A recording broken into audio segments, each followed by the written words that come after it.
यदि आपने अपने पालतू पशुओं की खाद को सीधे बगीचे में दफन कर दिया, तो कुछ ही दिनों में फलों के पेड़ मरने लगेंगे। खाद मिट्टी में बहुत तीव्रता से सड़ती है, जिससे गर्मी पैदा होती है और वो जड़ों को जला देती है। इसलिए आपने खाद को एक तरफ इकट्ठा कर दिया, लेकिन उसकी बदबू असहनीय थी और पड़ोसी वहां से गुजरने में भी कतराते थे। बदबू को कम करने के लिए आपने उसमें भूसा मिलाया। कई दिनों तक कंपोस्टिंग के बाद ये एक सुरक्षित प्राकृतिक नाइट्रोजन उर्वरक में बदल गया। पेड़ों में बहुत सारी पत्तियां तो आ गईं, लेकिन फल अभी भी बहुत अच्छे नहीं थे। फिर आपने ध्यान दिया कि जिन जगहों पर जानवरों की हड्डियां छूटी हुई थीं, वहां उगने वाले पेड़ों में बड़े फल आ रहे थे। इसलिए आपने जानवरों की हड्डियों को पीस कर मिट्टी में फैला दिया। फल बड़े और अधिक भरे हुए हो गए। हड्डियों में भारी मात्रा में फास्फोरस होता है, जो फूलों और फलों को झड़ने से रोकने में मदद करता है। यह एक प्राकृतिक फास्फोरस उर्वरक बन गया। हालांकि फलों में अभी भी मिठास की कमी थी और पेड़ों में कीड़े लग रहे थे।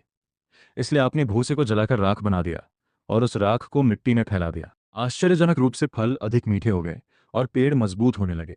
लकड़ी की राख में प्रचुर मात्रा में पोटेशियम होता है, जो शाखाओं को मजबूत करता है और फलों की गुणवत्ता व मिठास में सुधार करता है। इसके बाद आपने तीनों उर्वरकों को एक साथ इस्तेमाल करने की कोशिश की, लेकिन वे फिर से सड़ने लगे और पेड़ों को एक बार फिर जला दिया। इसलिए आपने भूसा, खाद, हड्डियों का चूरा, लकड़ी की राख और मिट्टी को एक के बाद एक अलग अलग परतों में बिछाया। फिर उस ढेर में पानी डाला और उसे धीरे धीरे सड़ने के लिए बाहर छोड़ दिया। हर कुछ दिनों में आपने ऑक्सीजन पहुंचाने के लिए उस ढेर को पलटा। कई हफ्तों के बाद वह मिला जुला ढेर एक समृद्ध ह्यूमस मिट्टी में बदल गया। ये ढीली, मुलायम हो गई और इसमें से ताज़ी मिट्टी की सौंधी खुशबू आने लगी। जब इसे खेतों में डाला गया तो इसने पौधों को नहीं जलाया और इसके पोषक तत्व बहुत लंबे समय तक बने रहे। इस खाद ने मिट्टी की उर्वरता बढ़ाई, रोग प्रतिरोधक क्षमता में सुधार किया, जड़ों को मजबूत किया और फसलों को गिरने से बचाने में मदद की। बधाई हो, आपने सफलतापूर्वक कंपोस्ट का आविष्कार कर लिया था।